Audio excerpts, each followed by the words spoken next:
You're in my seat and I want you gone. Now." The words cut through the hushed atmosphere of first class like a blade through silk. Dexter Washington didn't look up from his tablet immediately, hoping the voice wasn't directed at him. He was wrong. The pristine cabin of Aero Pacific Flight 847 had been a sanctuary of peace just moments before, filled with the soft hum of air conditioning and the gentle murmur of passengers settling in for the red-eye flight from Los Angeles to New York. Dexter had chosen seat 1. Deliberately, not because he craved luxury, but because he valued the quiet that came with the bulkhead row. At 38, he was a man who understood the power of invisibility. His charcoal cashmere hoodie and dark jeans gave him the appearance of a tech freelancer, or perhaps a retired athlete trying to maintain a low profile. The only hint of his true status was the Patek Philippe Nautilus on his left wrist, but he kept it carefully tucked under his sleeve. To anyone passing by, Dexter looked like exactly what he appeared to be, a successful professional traveling in comfort, nothing more, nothing less.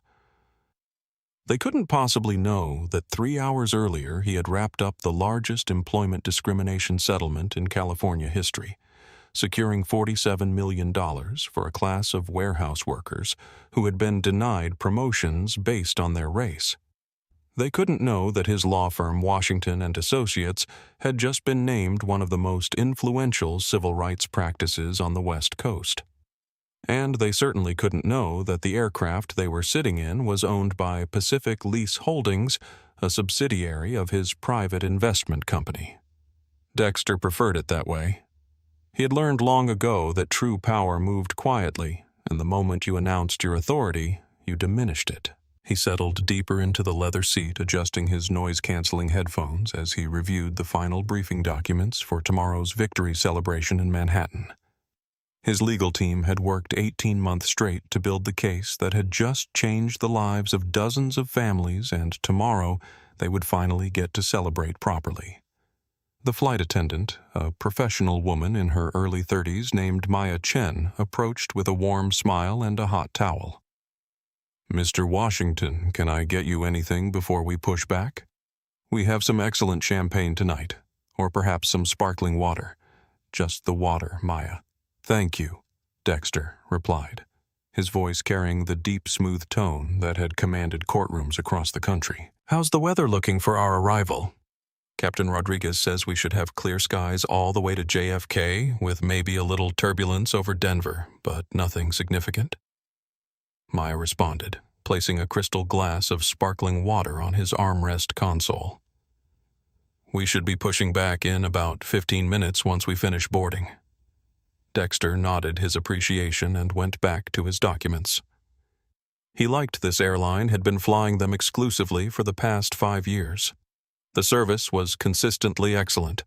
The crews were professional and their safety record was impeccable. Of course, his relationship with Aero Pacific was far more intimate than anyone on the crew could possibly imagine, but that was information he kept strictly compartmentalized. Today, he was just another passenger looking forward to 6 hours of uninterrupted sleep and a smooth arrival. The other first-class passengers were settling into their routines around him. In seat 2F, Judge Patricia Harper was reading a legal thriller, her gray hair pulled back in an elegant chignon. She had been a federal judge for 23 years and still commanded respect in courtrooms across the nation. Across the aisle, an 3AA tech executive was already typing furiously on his laptop, probably trying to squeeze in a few more hours of work before the overnight flight. In row 4, a young mother was helping her 8-year-old daughter Sophie get comfortable for what was clearly the little girl's first time flying in first class.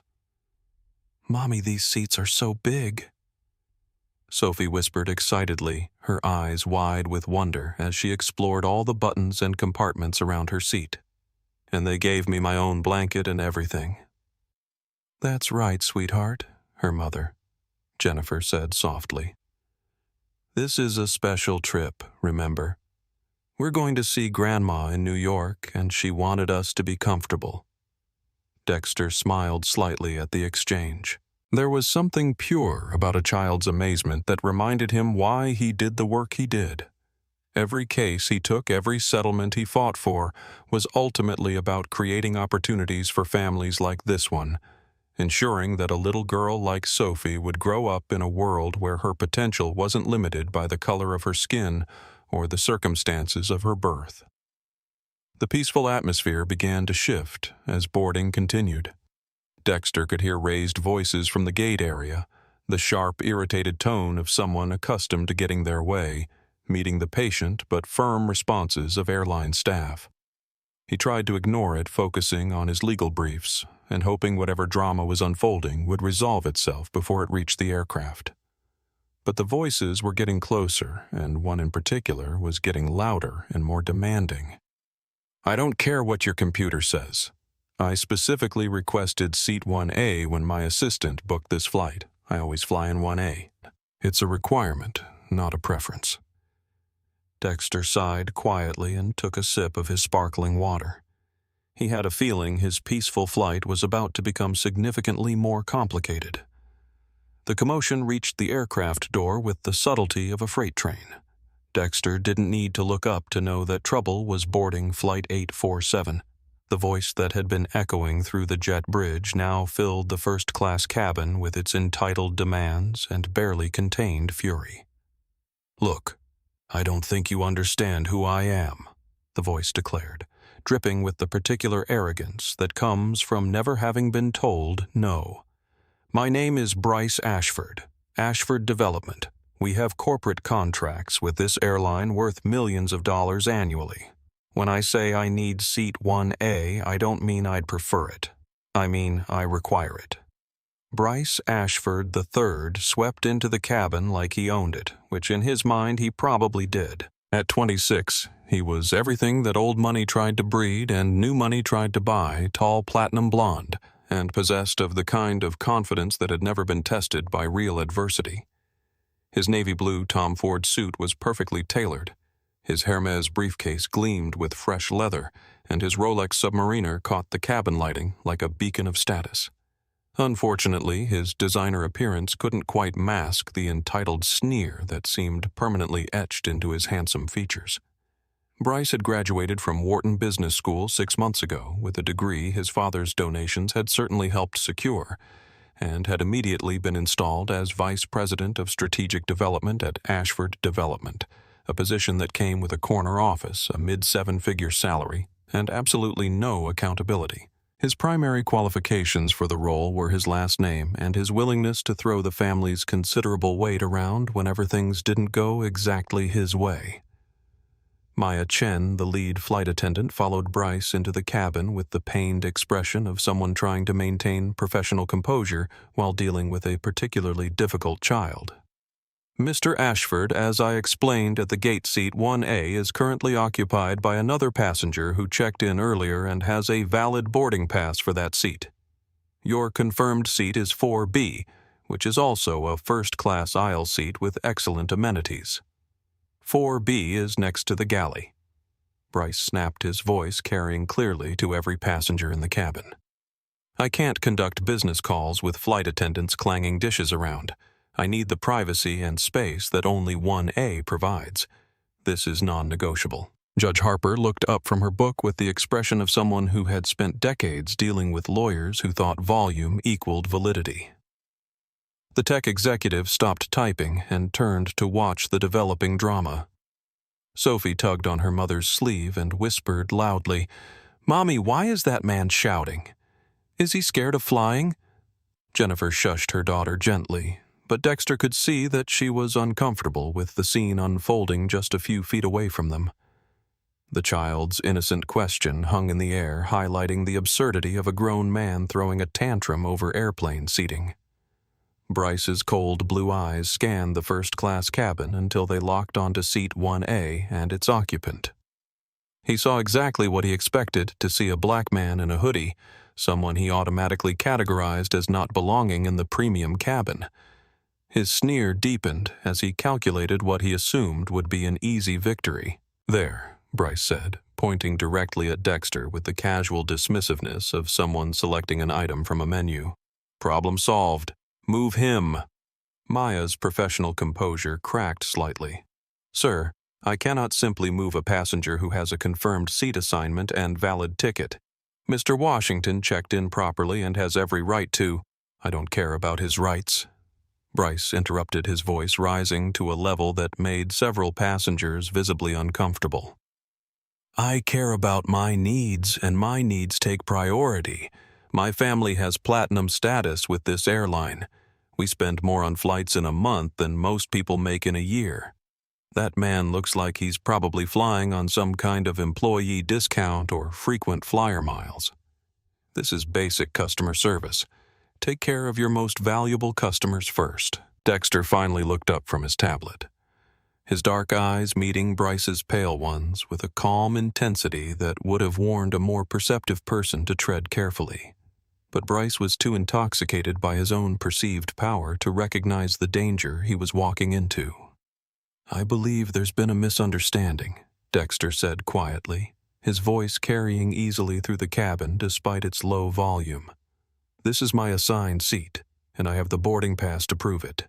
Perhaps you should check with the gate agent about your seating situation. Bryce laughed, a harsh sound that contained no humor whatsoever. Listen, buddy, I don't know how you ended up in first class, but this isn't the back of the bus. This is premium real estate, and you clearly don't understand the hierarchy here. I need you to gather your things and move to wherever you actually belong.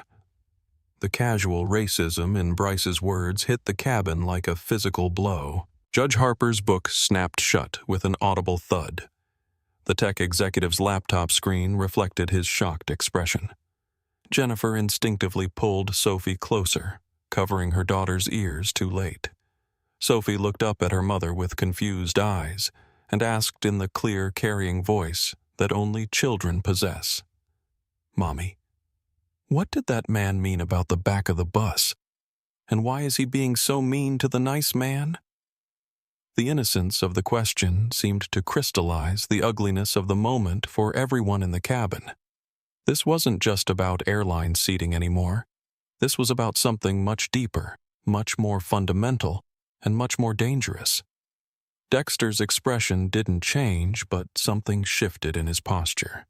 A subtle straightening that suggested the quiet professional was assessing whether this situation required a different kind of response. Maya looked between the two men, clearly recognizing that she was in over her head, but uncertain how to de-escalate a confrontation that was spiraling beyond her training and authority. Captain James Rodriguez emerged from the cockpit, drawn by the raised voices and the obvious tension in his cabin.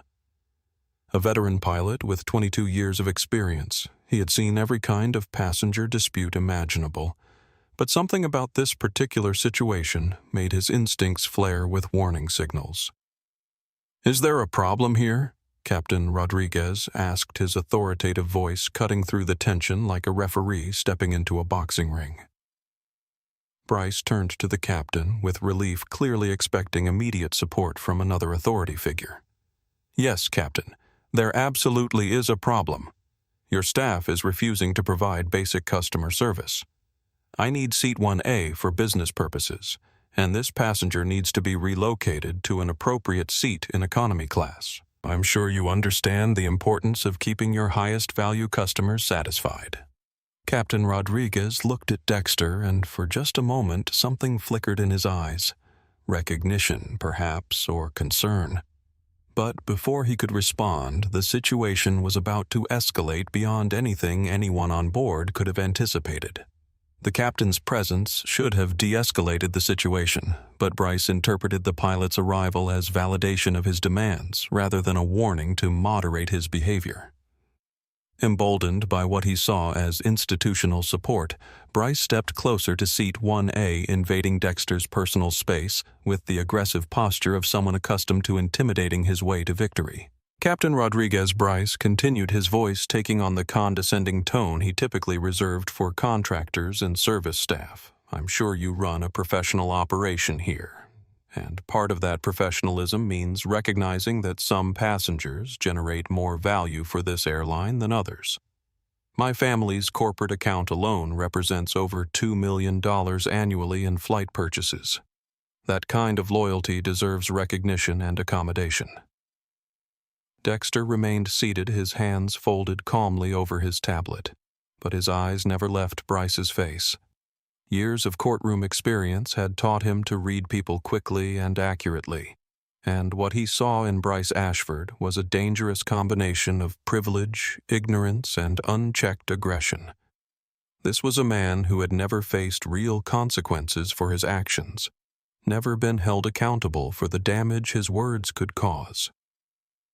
"Mr. Ashford," Captain Rodriguez said carefully, his pilot's training telling him to de-escalate before attempting any resolution. "I understand your frustration with the seating situation, but our policy is quite clear. Passengers who check in properly and arrive on time maintain priority for their assigned seats.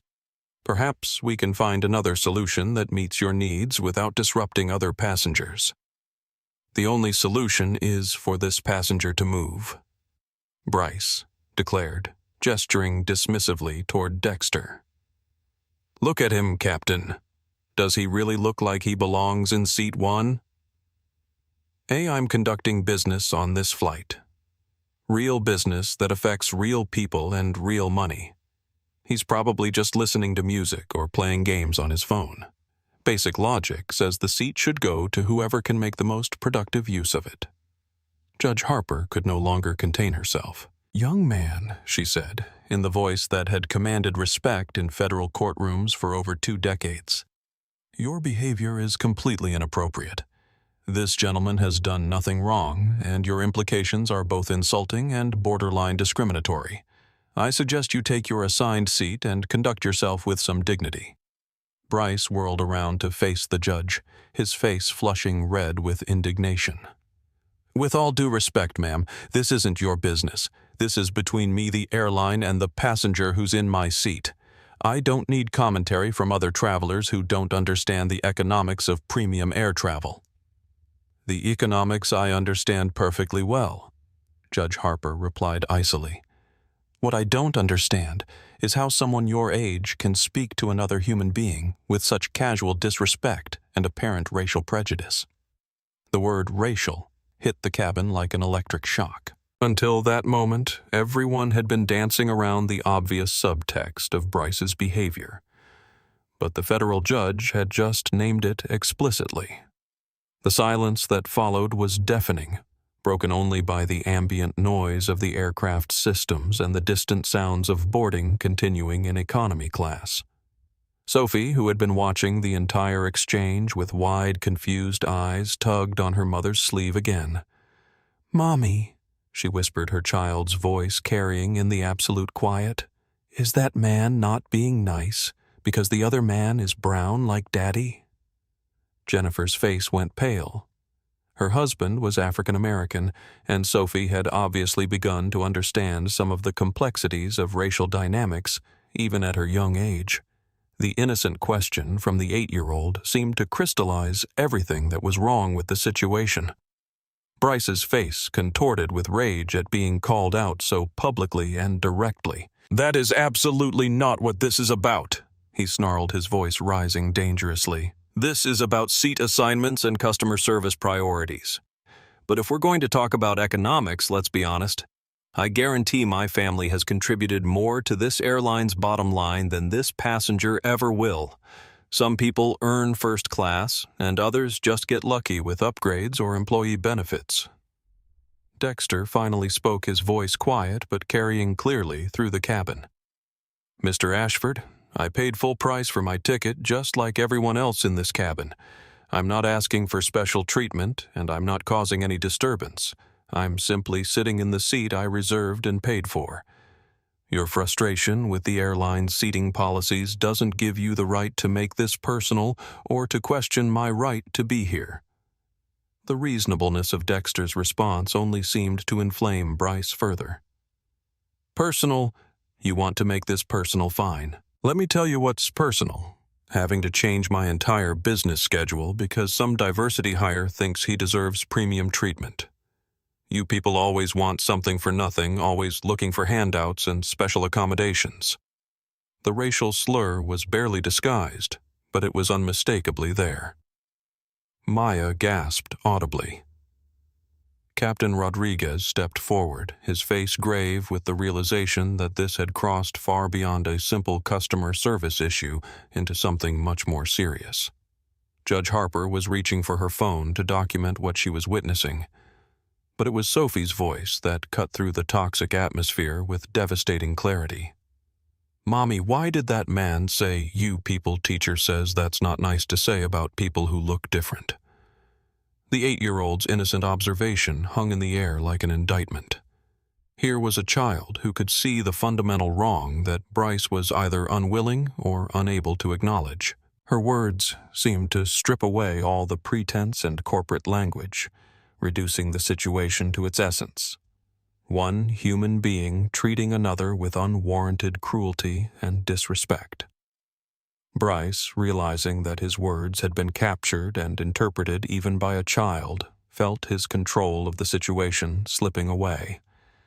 In that moment of panic and escalating anger, he made the decision that would change everything.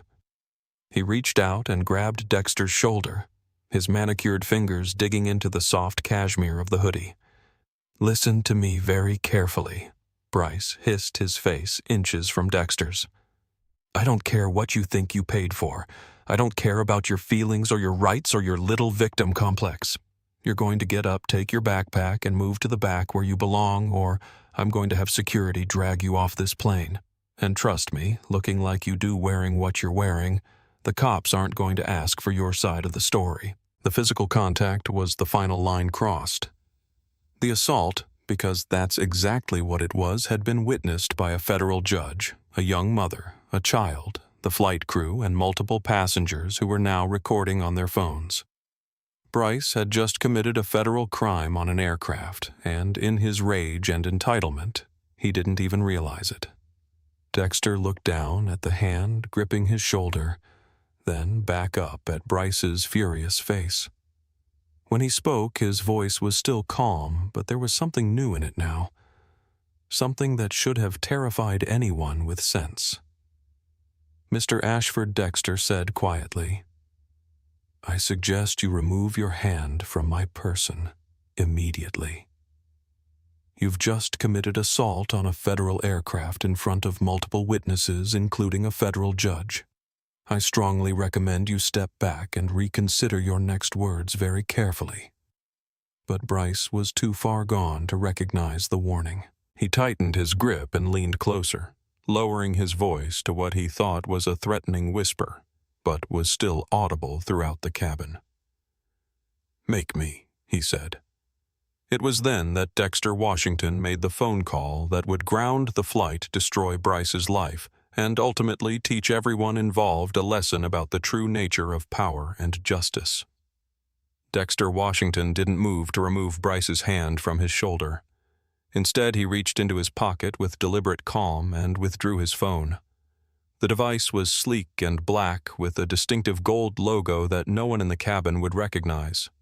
A stylized scale of justice that marked it as a secure communication device used only by the highest levels of corporate and legal leadership. Mr. Ashford Dexter set his voice carrying the kind of quiet authority that made courtrooms fall silent. "I'm going to give you one opportunity to remove your hand and return to your assigned seat. After that, this situation becomes significantly more complicated for everyone involved, but particularly for you." Bryce's grip tightened. Instead of releasing, his face twisted with the rage of someone who had never been denied anything he truly wanted. "Complicated for me. You're the one about to be dragged off this plane by airport security. Do you have any idea who my father is? Richard Ashford owns half the commercial real estate in Los Angeles. One phone call from him and you'll be banned from this airline permanently." Captain Rodriguez stepped closer, his experienced eye recognizing that the situation was spiraling beyond normal passenger disputes into something that could have serious legal ramifications. "Mr. Ashford, I need you to release the passenger immediately and return to your seat, or I'll be forced to call security to remove you from the aircraft." You'll call security on me." Bryce laughed, the sound harsh and incredulous. "Captain, I think you're misunderstanding the power dynamics here. My family's corporate account keeps airlines like this one profitable. That man in the hoodie probably bought his ticket with frequent flyer miles or some employee discount. Basic business sense says you accommodate the customer who generates revenue, not the charity case." Judge Harper had heard enough. "Young man, you are committing assault on a federal aircraft, which is a felony. Release that passenger immediately before you add additional charges to what is already a serious criminal matter." Sophie, who had been watching the entire confrontation with the wide-eyed fascination of a child witnessing adult behavior she didn't understand, spoke up again in her clear, penetrating voice. "Mommy, why won't the angry man let go? Teacher says we're not supposed to touch people when they don't want us to." The 8-year-old's observation was like a spotlight illuminating the criminality of Bryce's actions. Here was a child who understood consent and appropriate behavior better than a 26-year-old graduate of one of the nation's most prestigious business schools. Dexter looked at Sophie and smiled gently before returning his attention to Bryce. "Your teacher is absolutely right, sweetheart. We should never touch someone without permission, and we should always listen when someone asks us to stop." He held up his phone, and for the first time since the confrontation began, his voice carried an edge of steel that made several passengers involuntarily straighten in their seats. "Mr. Ashford, this is your final warning. Remove your hand, or I make a phone call that ends this flight for everyone." Bryce sneered, his arrogance overriding any sense of self-preservation. "Go ahead. Call whoever you want. Call your lawyer. Call the NAACP. Call Jesse Jackson for all I care. My family has more lawyers on retainer than you've ever met. You're not scaring me with empty threats." Dexter nodded slowly, as if Bryce had just confirmed something he suspected. "Very well. You've made your choice." He unlocked his phone with a biometric scan and opened an app that looked unlike any standard contact or calling application. The interface was stark black, with gold lettering, clearly a specialized communication system designed for high-level corporate use. He pressed a single contact labeled simply Operations Center. The call connected immediately without even a single ring. "Pacific Lease Holdings Emergency Operations Center. This is Director Campbell speaking. Please provide your authorization code." Dexter's voice shifted into the crisp, authoritative tone he used in the most serious legal proceedings. "This is Dexter Washington. Authorization code Alpha 7 Delta Washington. I am currently aboard asset number 777 Pacific Hotel, Bravo Aero Pacific Flight 847, currently on the ground at LAX." Bryce rolled his eyes and tightened his grip on Dexter's shoulder. "Asset number Pacific Hotel Bravo. What is this Star Trek stop with the dramatic sound effects, and just accept that you lost this round?" But Captain Rodriguez had gone pale. He recognized the flight's tail number when he heard it, and he was beginning to understand that something far more serious than a passenger dispute was unfolding in his cabin. Maya Chen looked confused but deeply concerned, sensing the shift in the captain's demeanor. "Mr. Washington," the voice on the phone continued, "I have your location confirmed. What is the nature of the emergency? I am flagging an immediate compliance violation regarding discrimination protocols and hostile passenger behavior." Dexter said, his eyes never leaving Bryce's face. "I am being physically restrained by another passenger who has used racial slurs and is creating a dangerous environment for all passengers aboard this aircraft. Additionally, the flight crew has been unable or unwilling to address the situation appropriately." There was a brief pause, then the voice on the phone returned with notable urgency. "Mr. Washington, are you requesting a full compliance review of flight operations?" "I am requesting immediate suspension of flight authorization pending a complete investigation," Dexter replied. "The aircraft is currently unsafe for operation due to hostile passenger behavior and crew compliance failures." Bryce laughed again, but there was a note of uncertainty creeping into his voice. "Suspension of flight authorization." Who exactly do you think you're talking to? The president of airlines. Dexter smiled, and for the first time since the confrontation began, it wasn't entirely pleasant. Mr. Ashford, I'm talking to the operations center of the company that owns this aircraft. You see, most airlines don't actually own their fleets. They lease them from specialized companies that hold the titles and provide the insurance. This particular Boeing 777 belongs to Pacific Lease Holdings, which is a subsidiary of Washington Industries, which is my company. The words hit the cabin like a thunderbolt. Judge Harper's eyebrows shot up in surprise and dawning understanding. Maya Chen's hand flew to her mouth. Captain Rodriguez closed his eyes and muttered something under his breath that sounded distinctly like a prayer, but Bryce still didn't understand. Your company? What are you, some kind of maintenance supervisor? That doesn't give you the right to ground a commercial flight. Actually, Dexter said, his voice remaining perfectly calm, it gives me exactly that right. When the owner of an aircraft determines that it's being operated in an unsafe manner, or that the operator is creating liability issues, we have the absolute right to suspend flight operations immediately. The voice on the phone cut in again. Mr. Washington, I have the flight manifest pulled up. Should I initiate Protocol 7? Do it, Dexter said without hesitation. Full suspension. Cut the flight plan. Authorization. Suspend the insurance coverage and ground the aircraft immediately. Roger that. Mr. Washington, implementation in 30 seconds. Ground control, and the captain should receive notification momentarily. Bryce finally released Dexter's shoulder, stepping back with a look of confusion and growing alarm. Wait, what's happening? What did you just do?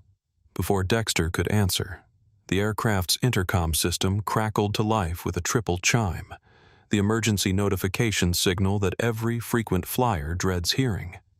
Captain Rodriguez's radio began squawking with urgent messages from the tower, and the main cabin lighting shifted to the amber warning configuration. Captain Rodriguez looked at Dexter with a mixture of recognition and resigned dread. Mr. Washington, he said quietly, please tell me you didn't just call Pacific Lease Holdings. I did exactly that, Captain Rodriguez Dexter replied, finally standing up from his seat. At his full height of 6 feet 3 inches, he towered over Bryce, who suddenly looked very small and very young. I've just revoked this aircraft's authorization to operate under the current flight crew and passenger manifest. The reality of the situation was beginning to penetrate Bryce's shock. You can't do that. You can't ground an entire airplane because of a seat assignment dispute. Dexter's expression hardened. Mr. Ashford, this stopped being about seat assignments the moment you put your hands on me and started using racial language in front of a federal judge and a young child. This became about creating a safe environment for all passengers and ensuring that this airline maintains the professional standards required by their operating agreements. Suddenly, the cabin door burst open, and a frantic gate agent rushed in, followed closely by an airport operations supervisor and 2 airport security officers. The gate agent's face was flushed with panic as she approached Captain Rodriguez. Captain, we've received an immediate ground order from Pacific Lease Holdings. She gasped, barely able to catch her breath. The flight plan has been deleted from the computer system, the insurance has been suspended, and we've been ordered to deplane all passengers immediately. What's happening up here? Captain Rodriguez turned to look at Bryce, then at Dexter, then back at his crew with the expression of a man watching his career potentially evaporate in real time. We have a passenger compliance issue that has escalated to the ownership level, he said carefully. Bryce suddenly seemed to grasp the magnitude of what was happening.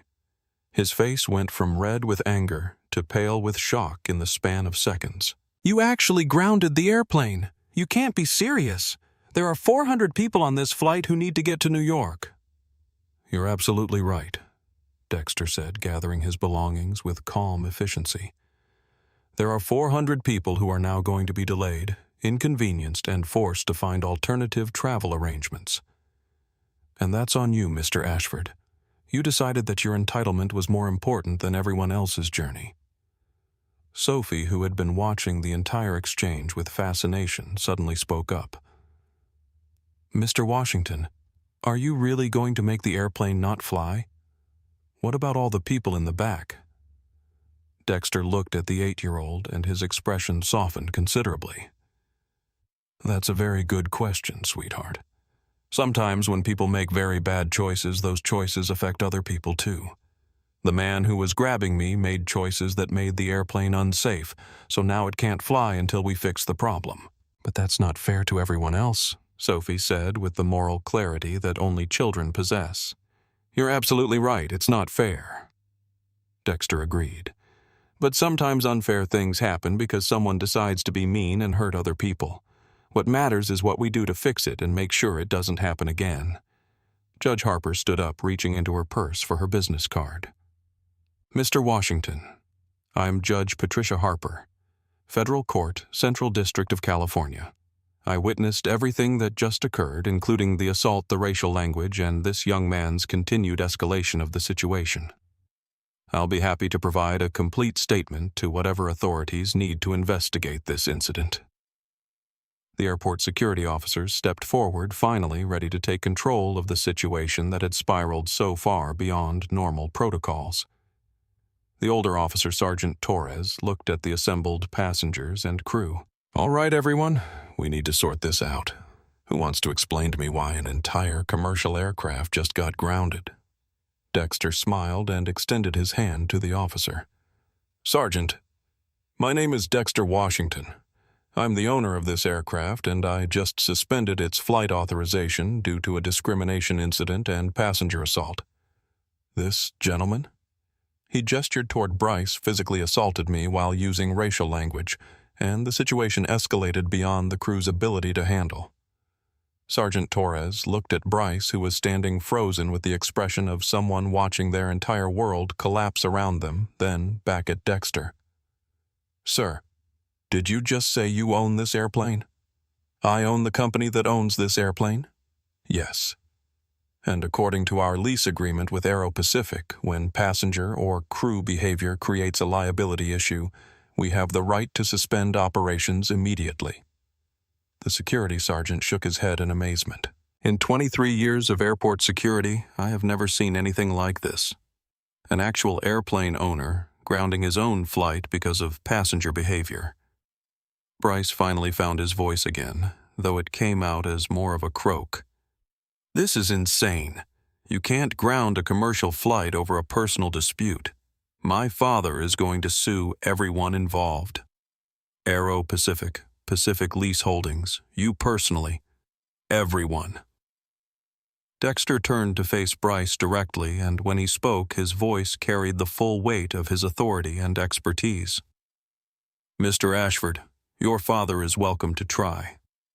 But he'll discover that I'm a senior partner in one of the most successful civil rights law firms in the country, that I specialize in employment discrimination and corporate liability cases, and that I have a perfect record in federal court when it comes to defending against frivolous lawsuits. He paused, letting that sink in before continuing. More importantly, your father is going to discover that his son committed federal assault on an aircraft, used racial slurs in front of multiple witnesses, including a federal judge, and created a hostile environment that forced the aircraft owner to take emergency action to protect the safety and dignity of all passengers.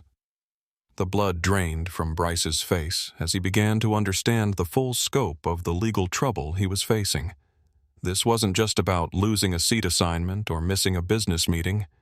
This was about federal charges, civil lawsuits, and the very real possibility that his entitled behavior had just destroyed his future. As if on cue, Dexter's phone rang. He looked at the screen and smiled grimly. And that would be the CEO of Aero Pacific, probably wondering why his insurance company just called to tell him that one of his aircraft has been suspended from operations. He answered the phone on speaker, holding it up so everyone in the cabin could hear. Hello, Marcus. I imagine you have some questions about Flight 847. The voice that crackled through Dexter's phone speaker was tight with barely controlled panic. Marcus Thorne, CEO of Aero-Pacific Airlines, had built his reputation on operational excellence and customer satisfaction, but the call he'd just received from his insurance company had shattered his morning like a thunderbolt. Dexter. What in God's name is happening on Flight 847? Thorne's voice carried clearly through the first-class cabin, reaching every passenger and crew member. I've got my insurance company telling me that Pacific Lease Holdings has suspended coverage on a 777. My operations center saying a flight plan has been deleted, and my gate supervisors reporting that passengers are being deplaned. Please tell me this is some kind of computer error. Dexter glanced around the cabin, taking in the faces of everyone who was listening. Judge Harper had her phone out, clearly recording the conversation for potential legal proceedings. Maya Chen and Captain Rodriguez looked like they were witnessing the end of their careers. Sophie was watching with wide-eyed fascination while her mother Jennifer held her close with a protective arm. And Bryce Ashford stood frozen, finally beginning to understand that his world was collapsing around him in real time. Marcus, there's no computer error. Dexter said, his voice calm and professional despite the chaos surrounding him. I'm currently aboard your Flight 847, where one of your passengers physically assaulted me, used racial slurs in front of multiple witnesses, including a federal judge, and your crew was unable to adequately address the situation. I've invoked the compliance clause in our master lease agreement and suspended the aircraft's authorization to operate. The silence on the other end of the line lasted so long that Bryce began to hope the call had been dropped, but then Thorne's voice returned lower and more serious than before. Jesus, Dexter. Are you telling me we have a discrimination incident involving you personally on one of our flights? That's exactly what I'm telling you, Marcus, and it was witnessed by Judge Patricia Harper of the Federal Central District Court, recorded by multiple passengers on their phones, and committed in front of an 8-year-old child who had to ask her mother why the angry man was using bad words about people who looked different. Bryce stepped forward desperately, his voice cracking as he tried to regain control of a situation that had spun completely beyond his influence. Mr. Thorne, this is Bryce Ashford Development. There's been a huge misunderstanding. This passenger was in my assigned seat, and when I tried to resolve the situation, he escalated it completely out of proportion. My family has platinum status with your airline. We spend millions of dollars annually on corporate travel. You can't ground an entire flight over a simple seat assignment dispute. The pause that followed was even longer than the first one. When Thorne finally responded, his voice carried a note of weary recognition. Mr. Ashford, are you seriously telling me that you're the passenger who assaulted Dexter Washington? Do you have any idea who you just put your hands on? I know he claims to own some leasing company, Bryce said, his bravado rapidly crumbling as he realized that both the airline's CEO and everyone else in the cabin were looking at him like he was standing on the edge of a cliff. But that doesn't give him the right to ground a commercial flight over hurt feelings. Captain Rodriguez couldn't contain himself any longer. Mr. Ashford, Mr. Washington doesn't just own some leasing company. Pacific Lease Holdings owns 47 aircraft in our fleet. More than that, Dexter Washington is one of the most successful civil rights attorneys in the country. You just racially abused and physically assaulted a man who has won discrimination cases worth hundreds of millions of dollars. The weight of those words hit Bryce like a physical blow. His legs actually buckled slightly, and he had to grab the back of a seat to steady himself. Discrimination cases. Civil rights attorney, that's not possible. Look at him. He's wearing a hoodie and jeans. He looks like what Mr. Ashford. Judge Harper interjected, her voice cutting through Bryce's stammering with judicial precision. Like someone who doesn't belong in first class. Like someone who couldn't possibly be successful enough to afford premium travel. Is that what you were about to say? Sophie tugged on her mother's sleeve again, her young voice piercing the heavy tension. Mommy, why is everyone so surprised that the nice man is important? Just because someone dresses comfy doesn't mean they're not smart, right? The 8-year-old's innocent observation was like a knife through the heart of every assumption Bryce had made. Even a child could see the fundamental error in judging someone's worth by their appearance. Yet a graduate business school had somehow missed that basic lesson in human decency. Thorne's voice came through the phone speaker again, and now there was no mistaking the gravity in his tone. "Mr. Ashford, let me explain something to you. Dexter Washington owns the aircraft you're sitting in. His law firm has successfully sued major corporations for discrimination-winning settlements that have literally changed how businesses operate. And you just gave him a perfect case against my airline, complete with video evidence and multiple witnesses, including a federal judge." The reality of his situation was finally penetrating Bryce's shock. "Mr. Thorne, surely we can work this out. My father knows people at the highest levels of the airline industry. We can make this go away. Everyone makes mistakes." "Mistakes?" Dexter spoke for the first time since answering the phone, his voice carrying a dangerous quiet that made everyone in the cabin lean forward slightly. "Mr. Ashford, putting salt instead of sugar in your coffee is a mistake.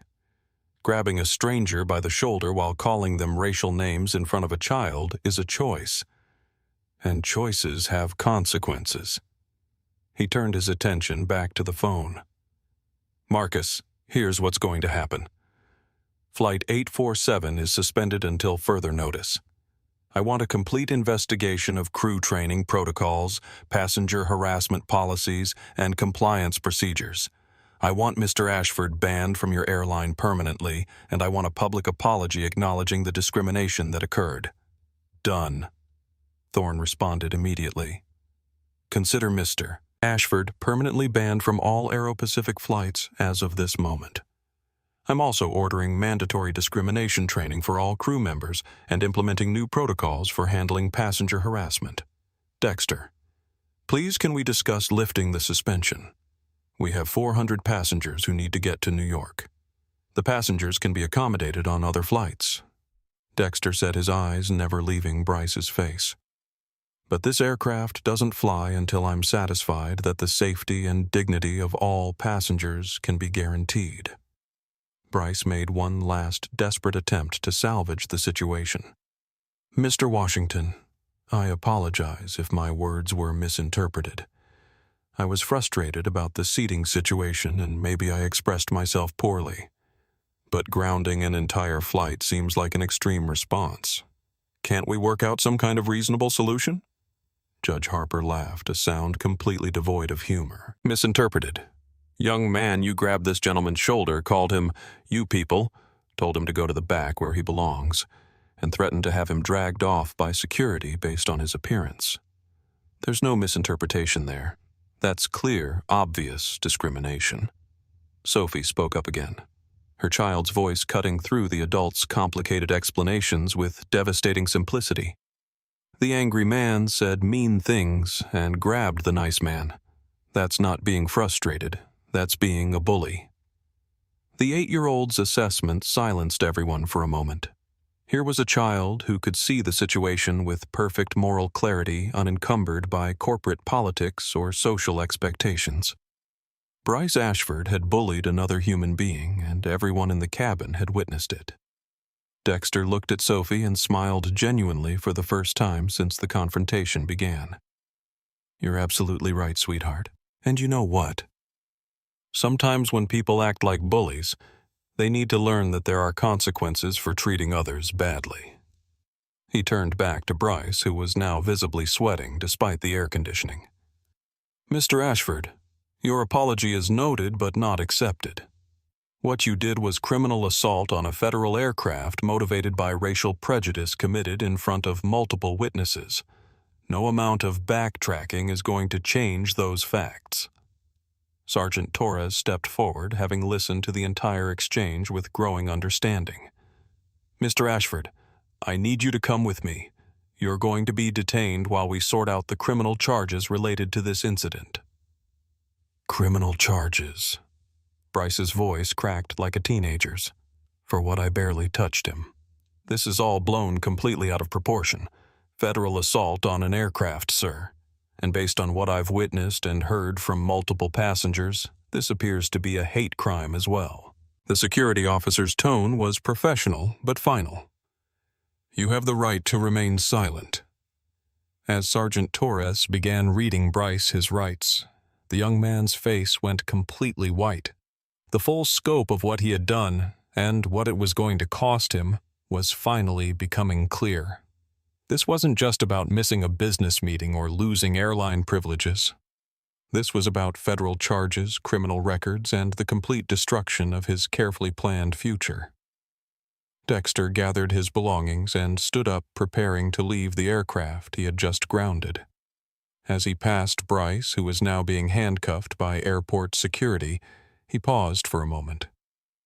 "Mr. Ashford," he said quietly, "I hope you use this experience to learn something about treating all people with respect and dignity.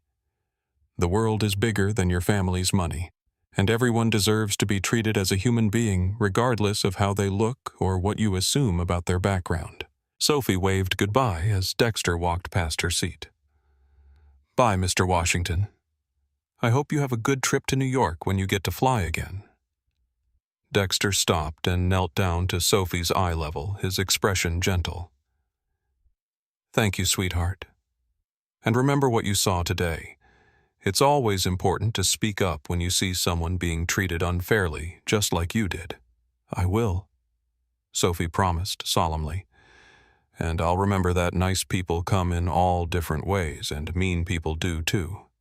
As Dexter walked off the aircraft and into the jet bridge, he could hear Bryce's increasingly panicked protests echoing behind him. The young man who had thought his money and status made him untouchable was about to discover just how quickly privilege could disappear when it came into contact with actual power and justice. The plane would remain grounded for the next 6 hours, while investigators interviewed passengers, reviewed security footage, and processed the incident reports. 400 passengers would be delayed, inconvenienced, and forced to find alternative travel arrangements. But by the time the story hit the news and social media, most of them would understand that they had witnessed something important. A moment when arrogance and prejudice met their match in the form of quiet dignity and real authority. Bryce Ashford III was about to learn that there are some consequences that family money can't fix, and some lessons that can only be taught through genuine accountability. The airport detention facility at LAX was not designed for comfort, and Bryce Ashford was discovering that platinum airline status meant absolutely nothing when you were sitting in a holding cell wearing handcuffs. The sterile white walls and fluorescent lighting seemed to amplify his growing panic as the full scope of his situation became increasingly clear with each passing hour. 3 hours after his arrest, Bryce's phone had been confiscated, his designer suit was wrinkled beyond recognition, and his carefully styled platinum hair was disheveled from running his hands through it in desperate frustration. He had been formally charged with federal assault on an aircraft, and the FBI agents who interviewed him made it clear that additional hate crime charges were being considered based on the witness statements and video evidence. The detention facility's television was tuned to a news channel that was running the story on a continuous loop.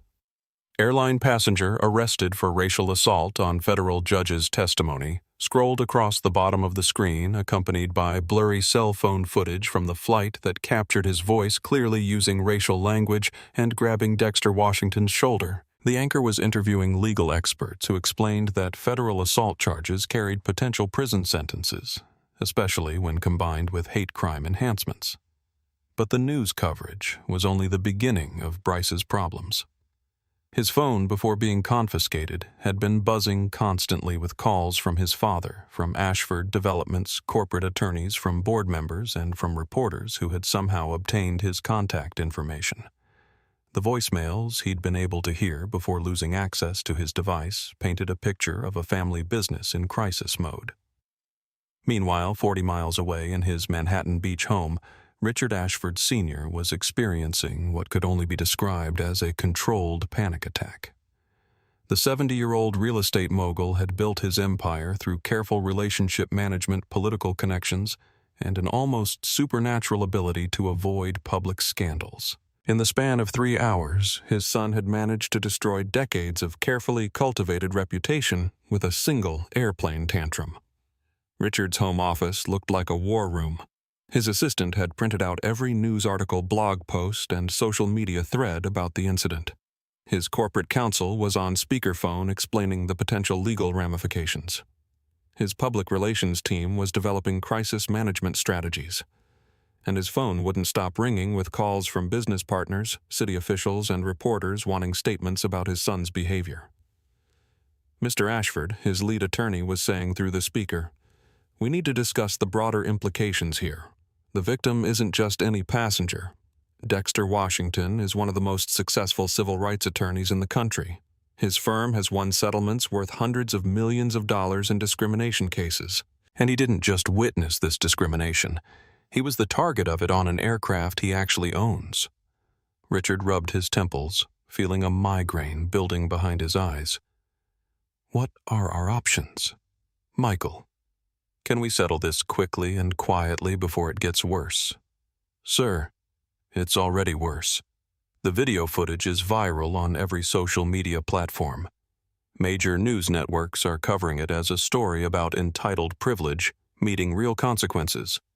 And because it happened on a federal aircraft with multiple witnesses, including a federal judge, this isn't something that can be made to disappear." The gravity of the situation was compounded by Richard's knowledge of just how precarious his business empire actually was.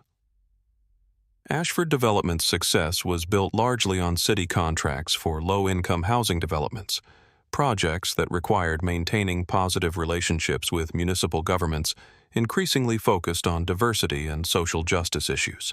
A video of his son racially abusing someone while demanding premium treatment was exactly the kind of scandal that could cost them millions in canceled contracts. Richard's assistant knocked on his office door and entered with a grim expression. "Sir, I have the mayor's office on line 3. They're asking for an immediate statement about the company's position regarding your son's behavior."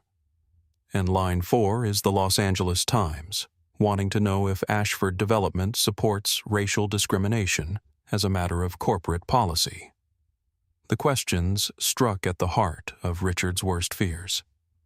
He had spent decades building relationships with minority community leaders, donating to civil rights organizations, and carefully positioning Ashford Development as a socially conscious company. One airplane incident was threatening to unravel all of that work. Back at LAX, Dexter Washington was giving a formal statement to FBI agents in a much more comfortable conference room. He had been joined by his attorney, Sarah Mitchell, a partner at his firm who specialized in federal criminal cases. The agents were thorough but respectful, clearly understanding that they were dealing with both a victim and a significant legal figure. Mr. Washington, Agent Coleman, said, reviewing his notes, "We have multiple witness statements confirming the assault and the racial language used by Mr. Ashford. We also have clear video evidence from several passengers. This appears to be a straightforward federal assault case with potential hate crime enhancements." Dexter nodded, but his expression was thoughtful rather than vindictive. "Agent Coleman, I appreciate your thoroughness in investigating this incident. But I need to ask you something that might seem unusual. Before we proceed with formal charges, I'd like to explore whether there might be an alternative approach that serves justice while also creating an opportunity for education and genuine change." Agent Coleman looked puzzled. "Sir, I'm not sure I understand. This is a clear-cut criminal case with excellent evidence. Why wouldn't you want to pursue full prosecution?" Sarah Mitchell leaned forward, understanding where her colleague's mind was going. "Agent Coleman, Mr. Washington has built his career on transformative justice, creating outcomes that don't just punish bad behavior, but actually change it. He's asking whether there's a way to hold Mr. Ashford accountable, while also ensuring he learns from this experience." Before Agent Coleman could respond, there was a knock on the conference room door. A junior agent entered and whispered something to Coleman, who looked surprised and then concerned. "Mr. Washington, Agent Coleman said there's a complication. Richard Ashford Sr. is here with a team of attorneys demanding to see his son and threatening to file complaints about how this investigation is being handled. He's claiming this is all a misunderstanding and that his son is being railroaded. Dexter's expression hardened slightly. Agent Coleman, let me be very clear. There was no misunderstanding. Your investigation will show exactly what happened, and any attempt to characterize racial assault as a misunderstanding will only make this situation worse for everyone involved. 20 minutes later, Richard Ashford Sr. entered the FBI conference room like he was taking the stage for a hostile corporate takeover. He was accompanied by 3 expensive attorneys and carried himself with the bearing of someone accustomed to solving problems with money and influence. But his usual commanding presence was undercut by the obvious stress lines around his eyes and the slight tremor in his hands. "Mr. Washington," Richard began, his voice carefully modulated to project both authority and conciliation. "I want to personally apologize for my son's inexcusable behavior. Bryce's actions were completely inappropriate and don't reflect the values of our family or our company. I'm here to make this right." Dexter studied the older man carefully. Richard Ashford was exactly what he expected. Wealthy, powerful, and accustomed to fixing problems through negotiation and financial settlements. But there was something else there, a genuine distress that suggested he understood the gravity of what his son had done. Mr. Ashford, Dexter replied, "I appreciate your apology, but your son is 26 years old and holds a senior position in your company. His behavior didn't develop in a vacuum. This isn't just about one incident on an airplane. It's about the attitudes and sense of entitlement that led to that incident." Richard's lead attorney, a sharp-faced woman named Patricia Vance, leaned forward. "Mr. Washington, my client is prepared to offer a substantial settlement to resolve this matter quickly and quietly. We're talking about compensation that would acknowledge the serious wrong that occurred while allowing all parties to move forward constructively." Judge Harper, who had been asked to remain available as a witness, spoke from her chair near the window. "Ms. Vance, this isn't a civil matter that can be resolved with a settlement. This is a federal criminal case involving assault and potential hate crimes. You can't write a check to make criminal charges disappear." Sarah Mitchell nodded in agreement. "Additionally, any attempt to pressure the victim to accept a settlement in exchange for not cooperating with federal prosecutors would constitute witness tampering, which is another federal crime." The room fell silent as the full legal implications settled on Richard and his attorneys. This wasn't a business dispute or a civil lawsuit that could be resolved through negotiation. This was a criminal matter that could result in his son going to federal prison. But it was Agent Coleman who introduced the possibility that would change everything. "Mr. Ashford, there is one option that might be worth considering, though it would require full acknowledgement of guilt and commitment to a very specific process." Richard leaned forward eagerly. "What kind of process?" Restorative Justice Agent Coleman said, looking at Dexter. "It's a program where offenders take full responsibility for their actions and engage in a structured process designed to repair harm while ensuring they understand the impact of their behavior. But it only works if the offender genuinely wants to change and if the victim believes there's potential for real transformation." Dexter was quiet for a long moment, thinking about something Sophie had said on the airplane, that everyone deserves to try again. The 8-year-old's moral clarity had been haunting him since the incident, challenging him to consider whether punishment without education truly served justice. There would be conditions, Dexter said finally. Strict conditions that would require genuine commitment and accountability. Richard nodded frantically. "Anything. Whatever you think is appropriate." First, Bryce pleads guilty to all charges and makes a full public apology that acknowledges the racial nature of his actions. Second, he completes 6 months of community service working directly with communities affected by discrimination and poverty. Third, he undergoes intensive bias training and education.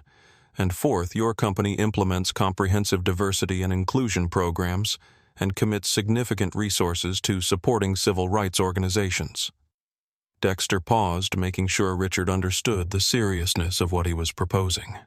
"But Mr. Ashford, if your son violates any aspect of this agreement or shows that he hasn't genuinely learned from this experience, the full criminal prosecution moves forward immediately. This is a chance for education and transformation, not a get-out-of-jail-free card."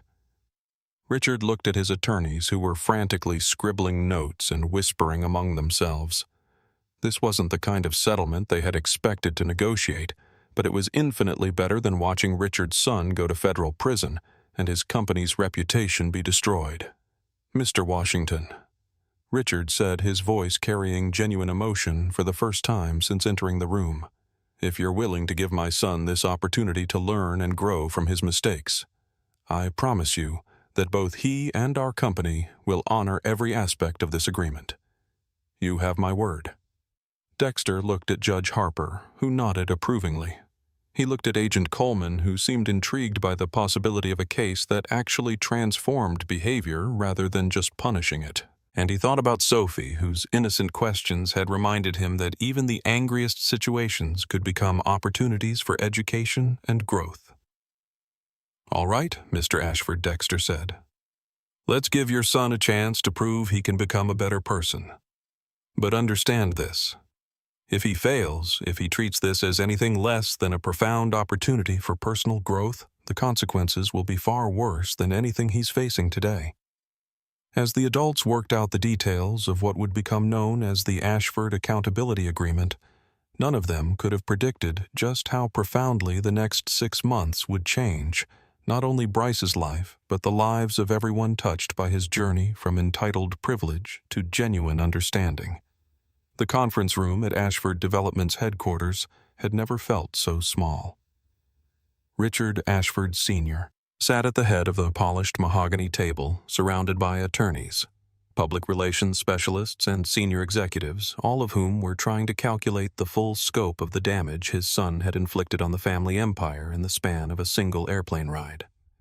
The wall-mounted television displayed a muted news broadcast showing footage of Bryce being led away in handcuffs, while the ticker at the bottom of the screen read, "Heir to real estate fortune arrested for racial assault on aircraft."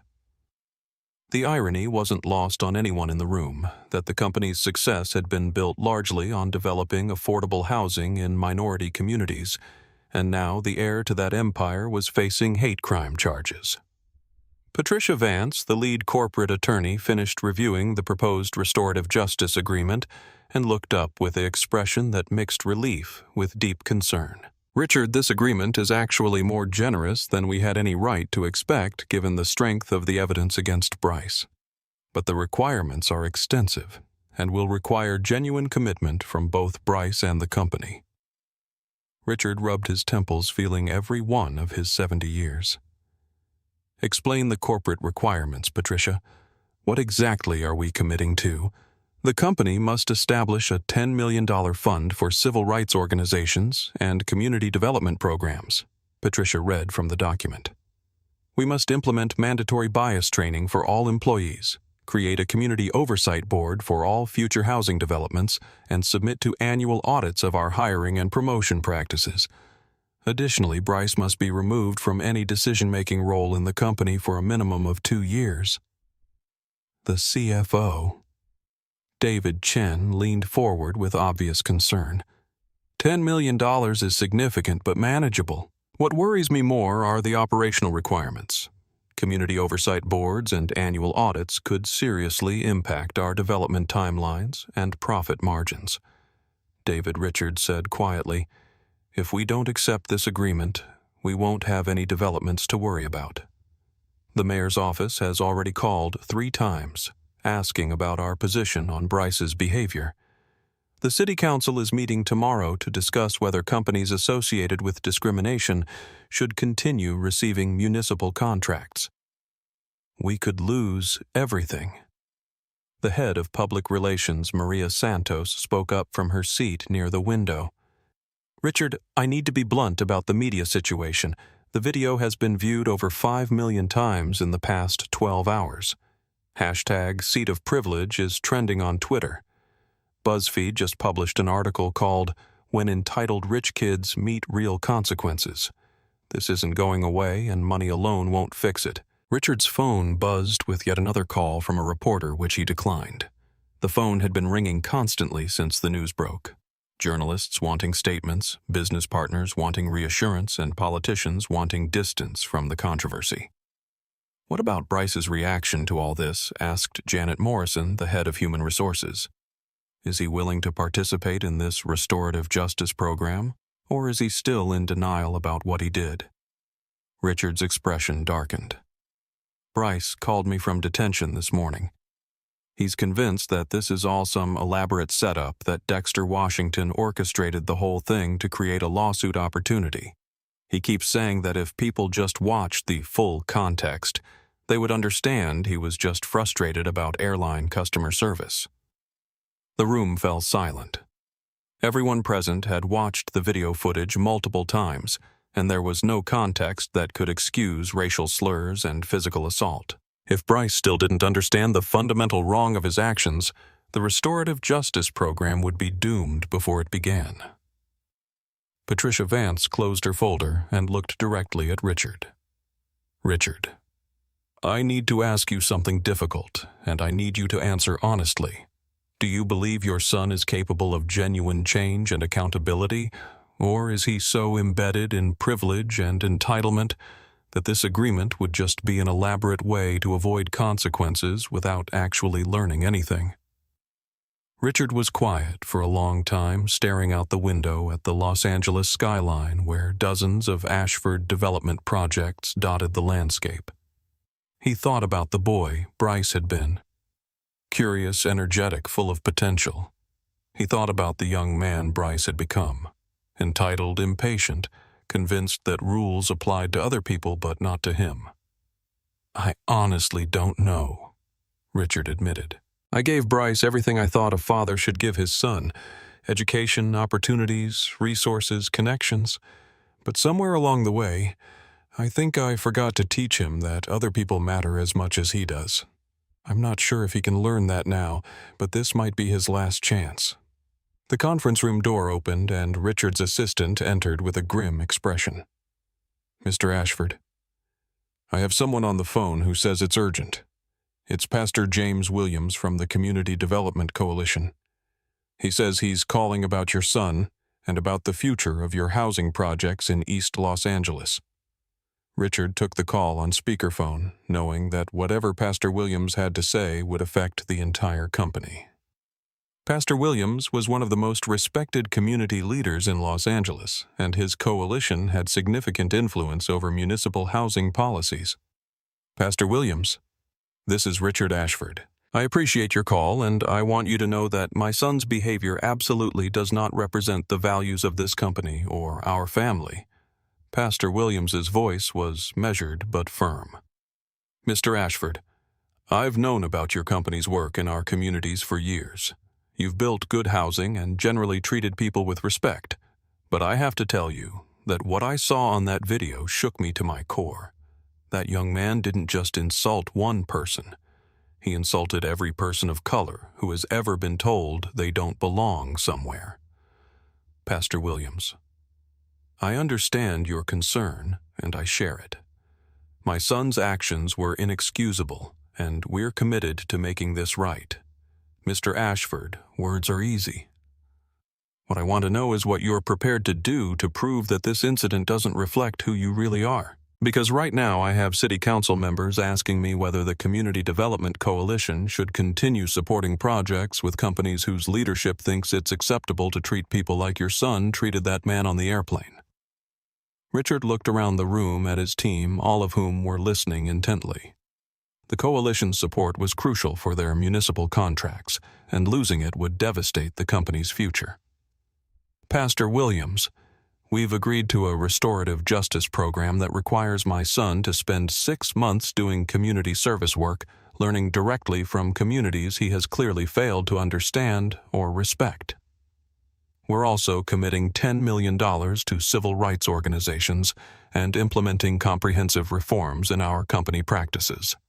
There was a long pause before Pastor Williams responded. Mr. Ashford, That sounds like a significant commitment, but I need to know, is your son genuinely willing to learn, or is this just an expensive way to avoid jail time? Because if he comes into our communities with the same attitude he showed on that airplane, he'll do more harm than good. Pastor Williams, I'll be honest with you. I'm not sure my son fully understands the gravity of what he's done yet, but I believe this program could be exactly what he needs to develop real empathy and understanding. Would you be willing to oversee his community service work to ensure he's genuinely learning and contributing rather than just putting in time? Another pause then. Pastor Williams's voice returned with careful consideration. Mr. Ashford, I'll consider it, but only under strict conditions. Your son would work directly with families who have experienced housing discrimination. He would help with manual labor community organizing and support services. And the moment he shows disrespect or entitlement, he's out, and the full criminal prosecution moves forward. Richard felt a flutter of hope for the first time since the crisis began. Pastor Williams, we accept those conditions completely. And I want you to know that this experience is going to change how Ashford Development operates going forward. We're committed to being better partners to the communities we serve. After ending the call, Richard looked around the room at his executive team. All right, everyone. We have a path forward, but it requires genuine commitment from all of us. This isn't just about saving Bryce from prison. It's about proving that we can learn from our failures and become a better company. Maria Santos spoke up from her corner. Richard, if we're going to make this work, we need Bryce to understand that this isn't a punishment he has to endure. It's an opportunity he has to earn. Right now, he's treating this like something that happened to him rather than something he caused. You're right, Maria, and that's the first thing that has to change. Richard stood up, his decision made. I'm going to the detention facility to have a conversation with my son. It's time for some tough love and hard truths. As Richard prepared to leave for what would be one of the most difficult conversations of his life, none of them could have predicted that 6 months later Bryce Ashford would be standing before a community meeting in East Los Angeles, genuinely apologizing for his actions and describing how his journey through restorative justice had fundamentally changed his understanding of privilege, respect, and human dignity. But that transformation would require Bryce to first acknowledge the full scope of his failures, something he had spent his entire privileged life learning to avoid. 6 months later, the morning sun cast long shadows across the courtyard of the Esperanza Community Center in East Los Angeles, where Bryce Ashford was unloading bags of cement from a delivery truck. His once pristine hands were now calloused and stained with concrete dust. His expensive haircut had grown out into something more practical, and his designer clothes had been replaced with work boots, jeans, and a Community Coalition t-shirt that had seen better days. The transformation hadn't been immediate or easy. The first month had been particularly brutal as Bryce struggled to adapt to physical labor community expectations and the humbling reality that his name meant nothing in neighborhoods where reputation was earned through actions rather than inherited through bank accounts. He had arrived at the community center with barely concealed resentment, viewing his community service as an elaborate punishment he had to endure rather than an opportunity he needed to embrace. Pastor James Williams watched from the center's front steps as Bryce hefted another bag of cement, noting the genuine effort the young man was putting into work that would have been beneath his consideration just months earlier. The transformation had been gradual but unmistakable, pride giving way to humility, entitlement being replaced by genuine curiosity about other people's experiences. Bryce, Pastor Williams called out, "When you finish with the cement, Maria wants to talk to you about the housing advocacy meeting this afternoon." Bryce nodded, wiping sweat from his forehead with the back of his arm. Maria Gonzalez was a single mother of 3 who had become something of a mentor to him during his time at the center. She had been initially skeptical of the privileged young man who had been assigned to work alongside her family, but Bryce's willingness to listen to her experiences with housing discrimination and his genuine efforts to help with her children had gradually earned her respect.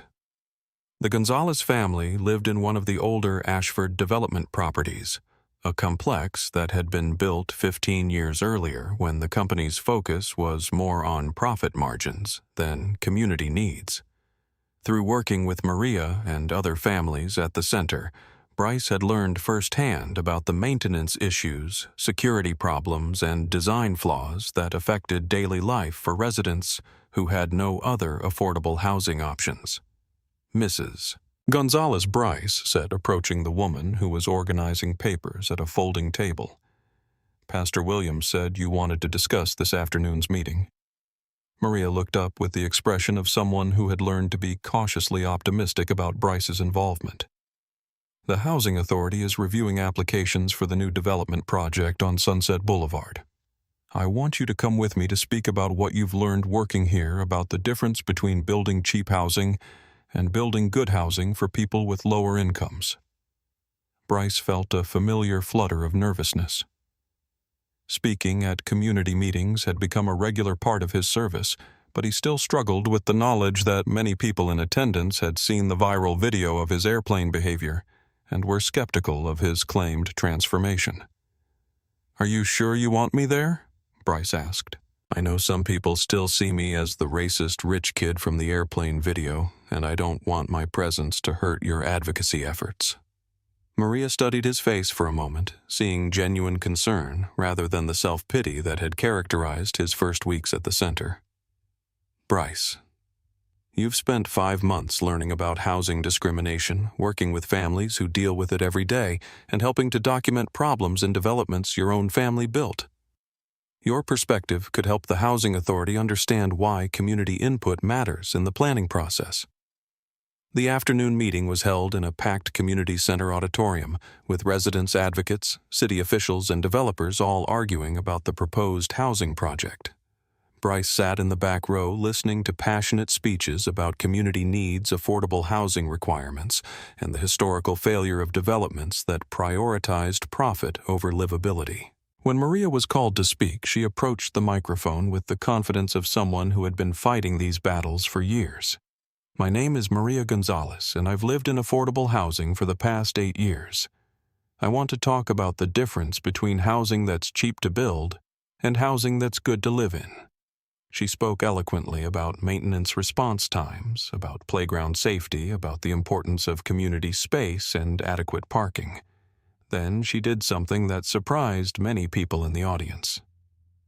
"I want to introduce you to someone who has been working with our community for the past 5 months, Maria said.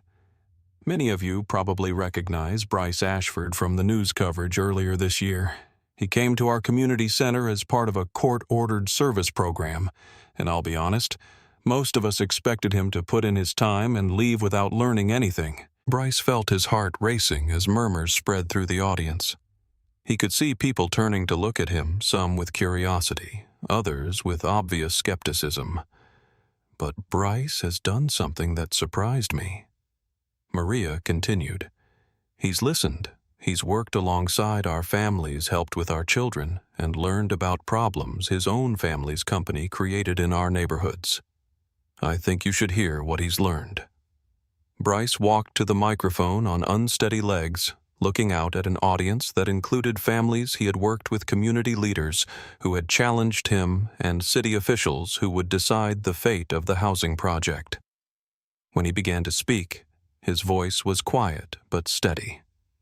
"6 months ago, I was the person you saw in that viral video, someone who thought money and status meant I deserved better treatment than other people, someone who had never questioned whether my advantages came at other people's expense," Bryce said. "I was racist, entitled, and completely ignorant about how my attitudes affected real people living real lives." The auditorium was completely silent, with everyone straining to hear his words.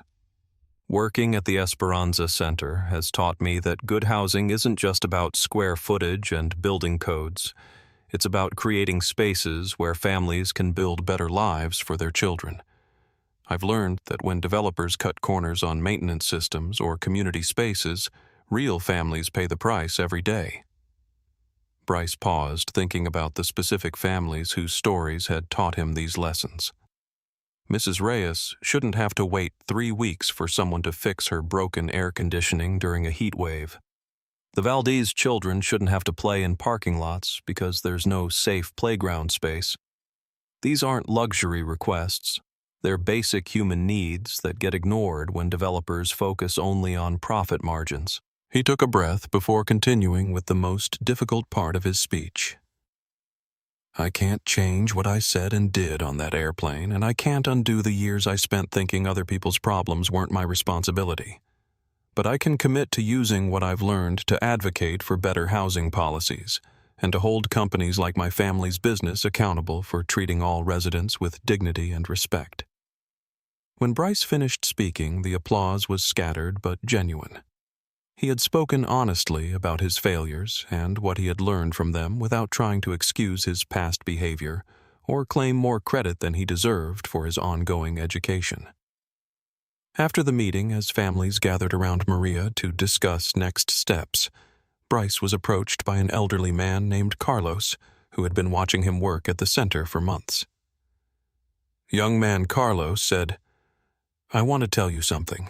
When you first showed up here, I thought you were just another rich kid trying to buy your way out of trouble. But I've watched you help my granddaughter with her homework, and I've seen you listen when people talk about their problems. That's not something you can fake for months." Carlos paused, choosing his words carefully. "I'm not saying you're forgiven for what you did on that airplane, because that's not my forgiveness to give. But I am saying that I've seen you change, and that matters. The question now is what you do with what you've learned." That night, Bryce called his father from his small apartment near the community center. A far cry from the luxury condo his family had originally provided for him during his service period. "Dad," Bryce said, "I need to talk to you about the company, about our housing developments, and about changes we need to make." Richard, who had been watching his son's transformation from a distance, was prepared for this conversation. "What kind of changes?" Bryce. "Real changes. Resident advisory boards for every property. Community spaces that are actually maintained and programmed. Maintenance response guarantees that treat all residents like valued customers rather than problems to be managed. And profit-sharing agreements that invest development profits back into the communities where we build." Richard was quiet for a moment, considering the financial implications of his son's proposals. "Bryce, those changes would significantly impact our profit margins. Are you sure this isn't just idealism born from spending time with people whose situations you sympathize with, Dad? It's idealism born from understanding that our business model has been extracting wealth from communities without giving back proportionally. I've learned that we can still be profitable while being genuinely beneficial to the people who live in our properties." Bryce paused, thinking about all the families whose stories had shaped his new understanding. "More importantly, I've learned that success built on other people's suffering isn't actually success at all. It's just exploitation with better marketing." As father and son talked late into the night about redesigning their business model around community partnership rather than profit maximization, neither of them could have predicted that their conversation would lead to Ashford Development becoming a national model for ethical, affordable housing development. But first, Bryce would need to face the most challenging test of his transformation: a meeting with Dexter Washington to demonstrate that his change was genuine and permanent. The meeting was scheduled for a Thursday afternoon at the Esperanza Community Center, in the same room where Bryce had spent countless hours learning about housing advocacy discrimination law and the daily realities facing families in low-income communities. Pastor Williams had arranged the encounter at Dexter Washington's request, a final evaluation to determine whether Bryce's transformation was genuine enough to complete the restorative justice agreement without facing federal criminal prosecution. Bryce arrived early, setting up folding chairs in the small conference room where he had attended so many community meetings over the past 6 months. His hands were steady as he arranged the space, but his mind was racing with the knowledge that this conversation would determine whether his journey of personal growth would be recognized or whether he would face the federal charges that had been suspended pending his successful completion of the program. At exactly 2 o'clock, Dexter Washington walked into the community center accompanied by Sarah Mitchell, his attorney, and Agent Coleman from the FBI, who had been monitoring Bryce's progress throughout the restorative justice process. Dexter looked exactly as Bryce remembered from the airplane, calm, observant, and radiating the quiet authority that had so thoroughly intimidated him 6 months earlier. But there was another visitor whose presence surprised everyone, including Bryce. Sophie, the 8-year-old girl from the airplane, walked into the room holding her mother Jennifer's hand. She had grown taller in the intervening months and was wearing a school uniform that suggested her family's circumstances had improved since their encounter on the flight. Sophie wanted to be here, Jennifer explained to the assembled adults. She's been asking about Mr. Ashford ever since the airplane incident, wondering whether he learned to be nicer to people. When Mr. Washington mentioned this meeting, Sophie asked if she could see for herself whether people can really change. Sophie looked at Bryce with the direct curiosity that only children possess, apparently unintimidated by the formal setting or the serious nature of the meeting. "Hi, Mr. Ashford. Do you remember me from the airplane? I asked my mommy why you were being mean to the nice man." Bryce knelt down to Sophie's eye level, his voice gentle but serious. "I remember you very clearly, Sophie, and I remember that you asked very important questions that day about why I was being mean. I want you to know that what I did and said on that airplane was wrong, and I've spent the past 6 months trying to learn how to be a better person." Sophie studied his face with the intensity of someone conducting a scientific experiment. "My mommy says that when people do bad things, they should say sorry and try to fix it. Did you fix it?" The question was simple, but it cut straight to the heart of why everyone was gathered in the room. Bryce looked around at the adults who were watching him. Pastor Williams, with encouraging but cautious eyes. Dexter with professional assessment. Agent Coleman taking notes, and Jennifer protecting her daughter, while allowing her to participate in this unusual form of justice. Sophie.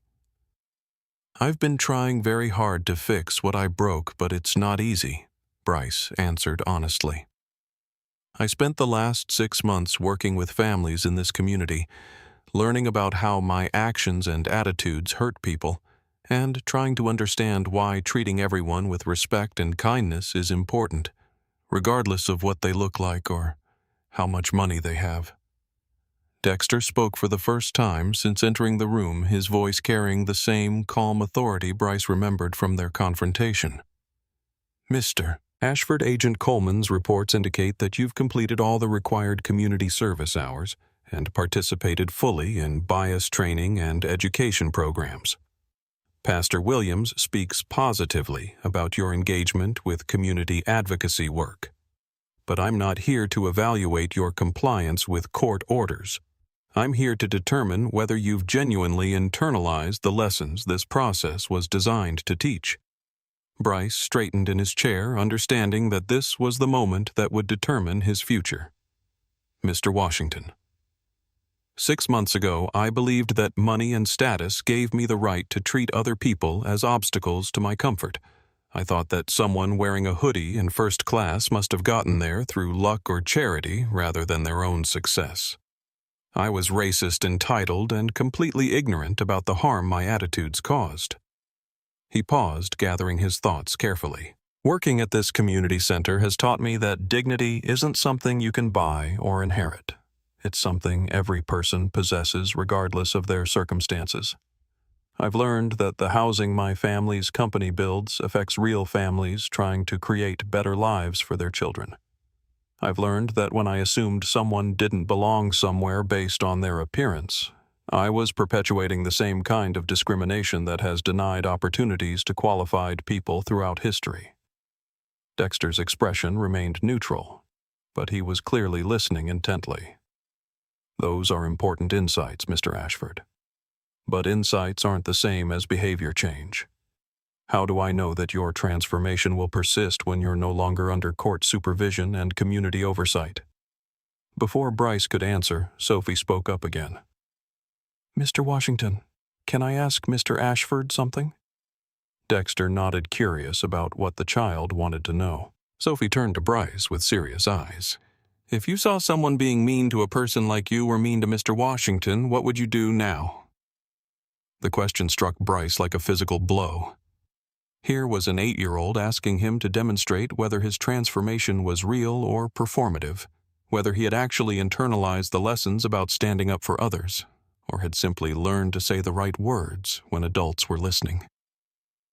Sophie, if I saw someone treating another person the way I treated Mr. Washington on that airplane, I would speak up immediately.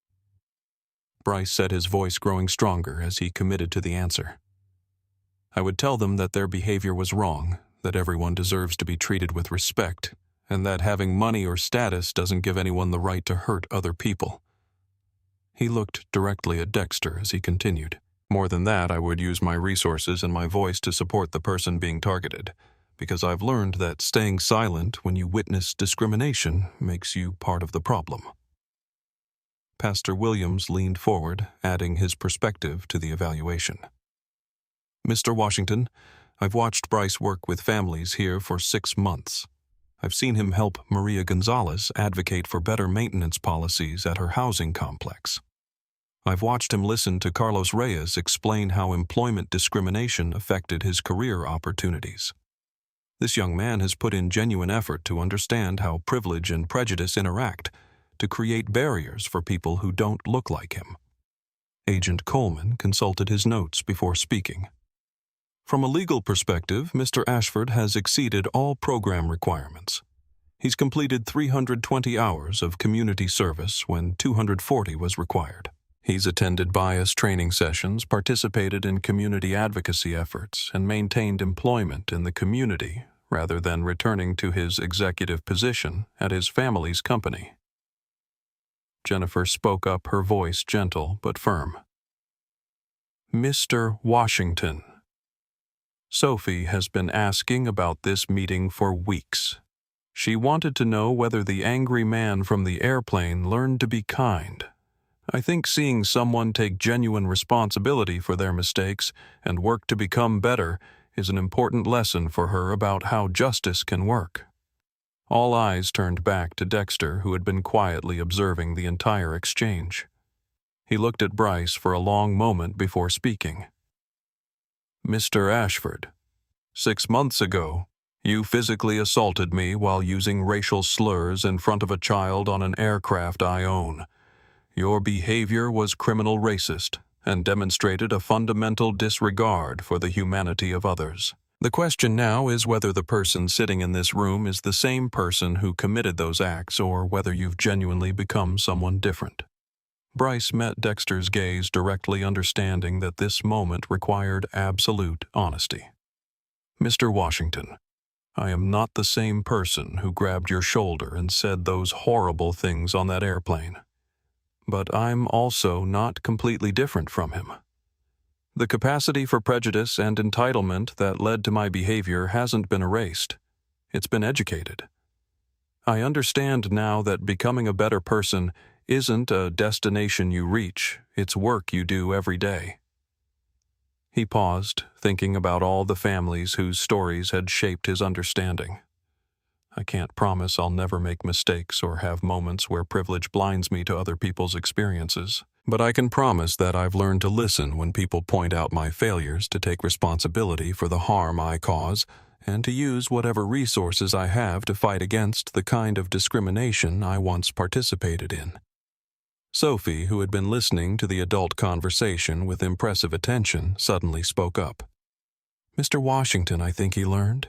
He's talking like teacher talks when she explains why we should be nice to everyone, even kids who are different from us. The 8-year-old's assessment carried surprising weight in the room. Children had a remarkable ability to detect authenticity, and Sophie's approval suggested that Bryce's transformation was visible even to someone too young to understand the complex legal and social issues involved. Dexter was quiet for several minutes, considering everything he had heard. Finally, he stood up and extended his hand to Bryce. Mr. Ashford, I accept that you have made genuine efforts to understand and address the harm your behavior caused. The restorative justice process will be marked as successfully completed and the federal charges will be dismissed. Bryce shook Dexter's hand, feeling a relief that was mixed with continued commitment to the work he had started. Mr. Washington, thank you for giving me the opportunity to learn rather than simply be punished. I hope I can spend the rest of my life earning the chance you gave me.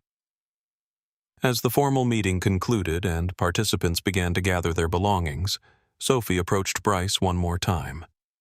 Mr. Ashford, will you remember to be nice to people, even when there aren't meetings about it? Bryce knelt down to her level again, understanding that this child had been his most important teacher throughout the entire process. Sophie, I promise you that I will remember everything I learned working with families like yours, and I will do my best to treat every person I meet with kindness and respect.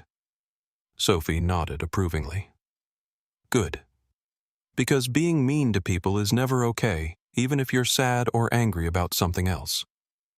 As the group prepared to leave the community center, where Bryce's transformation had taken place, none of them could have predicted that his journey would inspire a new model for addressing discrimination through education rather than punishment alone, or that his story would eventually be shared in law schools and corporate training programs as an example of how restorative justice could create lasting change. But first, there would be one final test, returning to an airplane and demonstrating that the lessons he had learned could withstand the pressures of the environment where his original failure had occurred. 2 years after the incident that had changed so many lives, the boarding area for Aero Pacific Flight 847 looked remarkably similar to how it had on that fateful morning. The same departure gate, the same aircraft type, even the same route from Los Angeles to New York. But the similarities ended there because everything else about the experience had been fundamentally transformed by the journey of growth and accountability that had followed one man's moment of terrible judgment. Dexter Washington arrived at the gate carrying the same leather briefcase and wearing a similar charcoal hoodie, though this time paired with a smile as he recognized Maya Chen, who was now the head of passenger relations for Aero Pacific's Western Division. Maya had been promoted following her advocacy for new anti-discrimination protocols that were developed in response to the Ashford incident, and she had become a nationally recognized expert on bias training for airline personnel. Mr. Washington, Maya said warmly, approaching him at the gate. It's wonderful to see you again under much better circumstances. Captain Rodriguez is looking forward to having you aboard for what we're hoping will be a completely uneventful flight to New York. Dexter chuckled, remembering the chaos that had erupted the last time he'd attempted to take this route.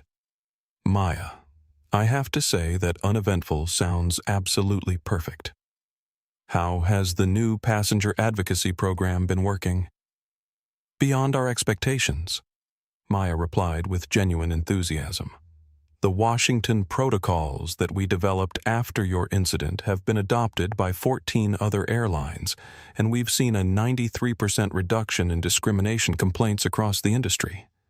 More importantly, our crew members report feeling much more confident about intervening when they witness inappropriate passenger behavior. As they talked, other passengers began gathering for the boarding process. Dexter noticed an elderly African-American man in a military uniform being assisted by his adult daughter, a young Latina woman traveling with her infant son, a Muslim family with teenage children, and the usual mix of business travelers and vacation seekers that characterized transcontinental flights. What struck Dexter most powerfully was the respect and professionalism with which every passenger was being treated regardless of their appearance, age, or apparent financial circumstances. The gate agents and flight attendants moved through the boarding area with genuine warmth, offering assistance where needed and maintaining the kind of inclusive atmosphere that had been sadly absent during his previous experience. Mr. Washington, a familiar voice called from across the boarding area. Dexter turned to see Jennifer approaching with Sophie, who was now 10 years old and significantly taller than he remembered. Sophie was wearing a school uniform and carrying a backpack covered with patches from various academic achievements and community service projects. Sophie Dexter exclaimed with genuine delight. "Look how much you've grown. Are you traveling to New York too?" "We're going to visit my grandparents," Sophie explained with the confidence of someone who had become an experienced traveler. "Mommy says we're flying first class because Grandpa wanted to treat us, but I told her that nice people fly in every part of the airplane." Jennifer smiled at her daughter's observation. Sophie has become quite the expert on treating everyone equally, no matter where they're sitting or what they're wearing. I think she learned some important lessons from what she witnessed 2 years ago. As they were chatting, another familiar figure approached the gate area. Bryce Ashford walked toward the departure gate carrying a simple canvas messenger bag and wearing clean but casual clothes that suggested middle-class comfort rather than inherited wealth. His platinum hair had darkened to a more natural color. His posture carried none of the aggressive entitlement that had characterized their first encounter, and his eyes showed the kind of awareness that comes from genuine self-reflection and growth. The recognition was mutual and immediate. Dexter, Sophie, and Jennifer all turned as Bryce approached, and for a moment the boarding area seemed to pause as if waiting to see how this reunion would unfold. Mr. Washington Bryce said quietly, his voice carrying respect but not subservience. "I wasn't expecting to see you on this flight, but I'm glad for the opportunity to say hello under better circumstances." Sophie looked up at Bryce with the kind of direct assessment that only children can provide. "Mr. Ashford, you look different. You seem more relaxed, like you're not angry about everything anymore." Bryce smiled genuinely at the 10-year-old's observation. "You're very perceptive, Sophie. I feel more relaxed, too, because I've learned that being angry at other people usually means being angry at yourself, and I've been working on fixing the things about myself that were worth being angry about."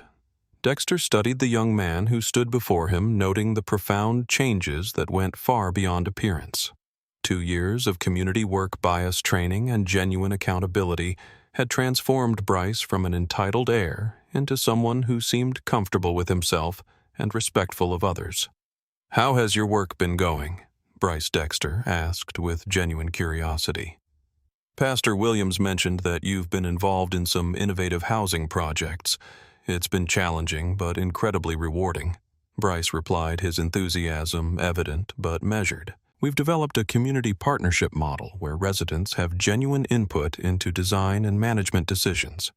Our retention rates are up, maintenance costs are down, and more importantly, families report feeling valued and respected rather than just managed." He paused, seeming to choose his words carefully. "I've learned that good business and ethical treatment aren't opposing forces. They actually reinforce each other when you approach them with genuine respect for the people you're serving." Jennifer watched this exchange with fascination, remembering the angry, entitled young man who had grabbed Dexter's shoulder 2 years earlier. "Bryce, Sophie has been wondering whether you learned to be kind to people. I think she has her answer." As the boarding process began, Maya Chen made an announcement that would have been unimaginable during their first encounter. "Ladies and gentlemen, we're pleased to begin boarding Flight 847 to New York. As always, we welcome all passengers regardless of their seating class, and we're committed to ensuring that every traveler experiences the respect and dignity they deserve."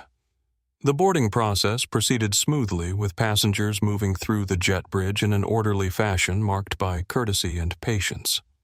When Dexter reached Seat 1A, he paused to appreciate the irony of returning to the exact spot where so much drama had unfolded 2 years earlier. Bryce's assigned seat was in row 12, a middle-class accommodation that reflected his current circumstances, working for a nonprofit housing organization rather than inheriting executive privilege. As he passed Dexter's row, he stopped briefly. "Mr. Washington, I want you to know that not a day goes by that I don't remember the lesson you taught me about treating all people with dignity. Thank you for choosing education over punishment when you had every right to do otherwise." Dexter looked up from his tablet and smiled. "Bryce, thank you for proving that people can genuinely change when they're willing to do the hard work of examining their attitudes and behaviors. You've become someone your 8-year-old critic can respect, and that's no small accomplishment." Sophie, who was seated nearby with her mother, waved at both men. "See, I told everyone that people can learn to be nicer if they really try. You both seem like friends now, instead of angry at each other." As Flight 847 prepared for departure, Captain Rodriguez made his announcement with a warmth that reflected the positive culture changes that had transformed Aero Pacific's operations. "Good afternoon, everyone. This is Captain Rodriguez speaking. We're cleared for departure to New York, and we expect smooth flying all the way. On behalf of the entire crew, I want to thank you for choosing Aero Pacific, where every passenger matters and everyone deserves respect."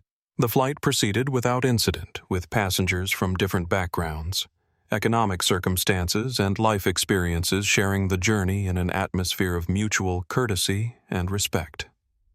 Dexter spent the time reading legal briefs for a new civil rights case while Bryce reviewed housing proposals for a community development project, and Sophie worked on homework while occasionally asking her mother thoughtful questions about the books she was reading.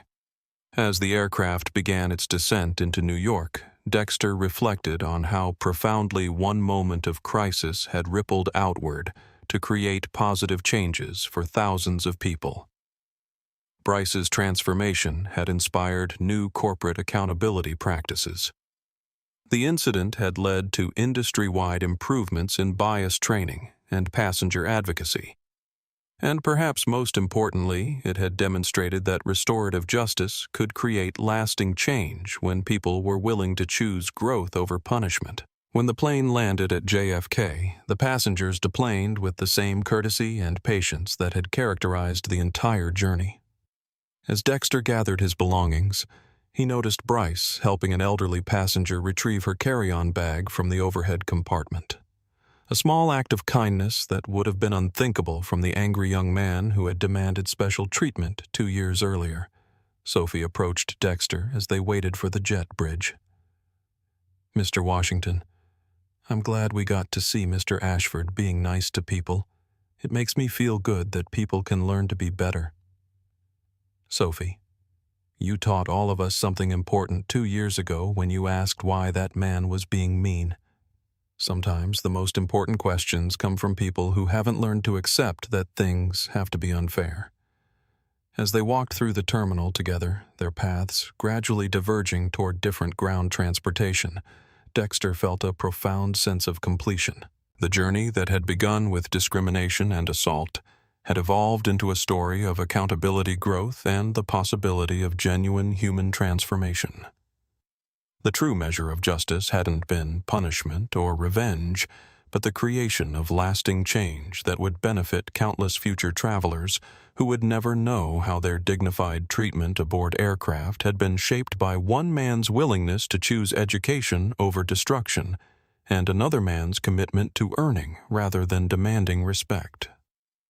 Behind them, the aircraft that had been the setting for so much drama and growth was being cleaned and prepared for its next journey, carrying passengers who would travel in an environment made more just and equitable by the lessons learned from a single seat assignment dispute that had changed everything. The story had come full circle, but the impact would continue rippling forward, proving that even the most challenging human conflicts could become opportunities for building a more respectful and inclusive world for everyone.